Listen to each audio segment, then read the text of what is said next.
ఒకసారి శ్రీరాముడు ధర్మసభలో ఆసీనుడై ఉండి న్యాయ విచారణ చేయసాగాను. అప్పుడు ఎవరైనా న్యాయం కోసం వచ్చారేమో చూడమని శ్రీరాముడు లక్ష్మణుణ్ణి ఆదేశించాడు. అతడు భవనం వెలుపలికి వెళ్ళి చూడగా ఒక శునకం కనపడెను. ఆ కుక్క శ్రీరాముని అనుమతితో సభలోకి వచ్చెను. ఆ కుక్క శిరస్సు బాగా దెబ్బతిని ఉంది, రక్తం కారుతోంది.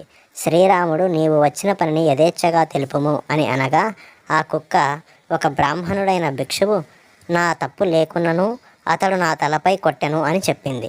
శ్రీరాముడు ఆ భిక్షువును భటుల ద్వారా పిలిపించి ఎందుకు కొట్టావు అని అడగగా, ఆ భిక్షువు, నాకు అన్నం దొరకక ఆకలిగా కోపంగా ఉండేవాడిని. అప్పుడు ఈ కుక్క నాకు పదే పదే అడ్డం వచ్చింది, అందుకే కర్రతో కొట్టాను. మీరు ఏ శిక్ష విధించినా స్వీకరిస్తాను అని చెప్పాను. అప్పుడు ఆ కుక్క, శ్రీరామ, నీకు నాపై కరుణ ఉన్నచో ఈ బ్రాహ్మణుణ్ణి మఠాధిపతిని